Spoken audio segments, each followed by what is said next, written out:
మధ్యతరగతి వారు స్టూడెంట్స్ ఈ యాప్స్ ద్వారా కొన్ని లక్షల కోట్లు వస్తాయనుకొని అందులో పోయి ఇన్వెస్ట్ చేసి వాళ్ళ ఉన్న డబ్బులు కూడా పోగొట్టుకొని ఇంకా ఎవరికి చెప్పుకోలేక కొంతమంది డిప్రెషన్ లో ఉన్నాయి, కొంతమంది సూసైడ్ కూడా చేసుకునేటువంటి ఈ యొక్క యాదవ్ అనేటువంటి కానీ అప్స్టాండ్ అయిపోయాడు. వాళ్ళ తమ్ముడు చెప్పడం ఏంటంటే కొంతమంది కామెంటేటర్స్ వాళ్ళ మీద చెడు ఈ విధంగా తొక్కేయాలని చెప్తున్నారు.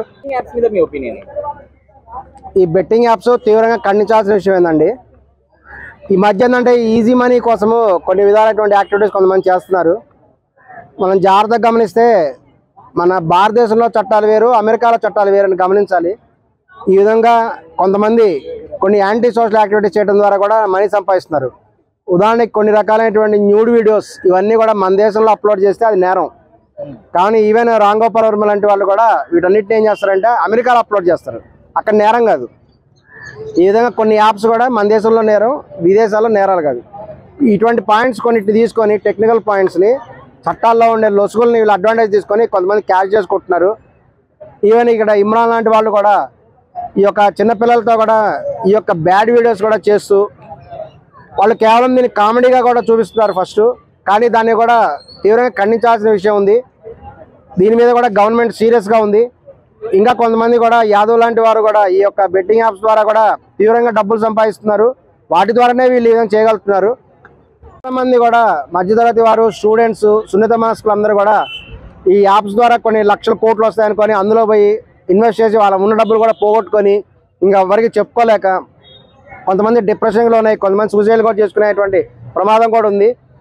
వీటన్నిటిని కూడా మన అన్వేష్ ఛానల్ అనేటువంటి ఆయన కూడా తీవ్రంగా కూడా వీటి గురించి చేసి మన సజ్జనార్ గారు వీళ్ళందరూ కూడా ఒక గ్రూప్ లాగా ఏర్పడ్డారు. చక్కగా కూడా సజ్జనార్ గారు కూడా దీని ఇనిషియేటివ్ తీసుకున్నారు. ఆయన తీసుకొని వీళ్ళ మీద కూడా ఖచ్చితమైనటువంటి యాక్షన్ తీసుకోవడం జరుగుతున్నది. ఈ ప్రాసెస్లో వాళ్ళు కొంతమందిని ఐడెంటిఫై చేశారు. వీళ్ళందరినీ కూడా 1 by 1 కూడా అరెస్ట్ చేస్తున్నారు. ఈ యొక్క యాదవ్ అనేటువంటి కానీ అప్స్టాండ్ అయిపోయాడు. వాళ్ళ తమ్ముడు చెప్పడం ఏంటంటే కొంతమంది కామెంటేటర్స్ వాళ్ళ మీద చెడు ఈ విధంగా తొక్కేయాలని చెప్తున్నారు. కానీ మీరు గమనించాలి ఒకసారి, ఇటువంటివి చేయడం కూడా ఏ విధంగా కూడా పాసిబుల్ కాదు, చట్టపరంగా కూడా విరుద్ధం. దీన్ని తీవ్రంగా ఖండిస్తున్నారు, అధిక శాతం మంది ఖండిస్తున్నారు. దీన్ని వెంటనే కూడా మీరు లొంగిపోవాలి. ఒకవేళ అరెస్ట్ అయి ఉంటే చట్టపరమైన చర్యలు తీసుకోవడం జరుగుతుంది. మీరు బహిరంగానే వీటి గురించి యాంటీగా చెప్పాల్సిన అవసరం ఉంది. మన ఎన్కౌంటర్ స్పెషలిస్ట్ సజ్జనార్ గారు ఉన్నారు ఇప్పుడు.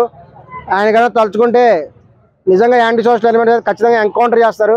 మిమ్మల్ని కూడా ఎన్కౌంటర్ చేసే పరిస్థితి తెచ్చుకోవద్దు. ఈ విధంగా కూడా చాలా మర్యాద చెప్పడం జరుగుతున్నది. ఇమ్రాన్ గారు కూడా మీరు పోక్సో చట్టం వంటి చట్టాలు ఎదుర్కొనేటువంటి అవకాశం కూడా ఉంది భవిష్యత్తులో. కాబట్టి ఇప్పటికైనా మీరు రియలైజ్ అయ్యి ఇటువంటి బెట్టింగ్ యాప్స్ కానీ ఇటువంటి వీడియోలకు కానీ దూరంగా ఉండాలని కూడా బహిరంగ విజ్ఞప్తి చేస్తున్నాం. లేదంటే కొంతమంది పబ్లిక్ కూడా మీ మీద రియాక్ట్ అవుతారు. మీ మీద ఈ యొక్క చట్టపరంగా కూడా చర్యలు తీసుకోవడం జరుగుతుంది. ఈవెన్ మనకి సజ్జనార్ గారు సపోర్ట్ చేస్తున్నారు కాబట్టి తప్పనిసరిగా కూడా వీళ్ళందరూ కూడా తమ యాంటీ సోషల్ ఎలిమెంట్స్ని బెట్టింగ్ యాప్స్ని కూడా వాళ్ళే తీవ్రంగా ఖండించాలని కూడా బహిరంగంగా కూడా విజ్ఞప్తి చేస్తున్నాం.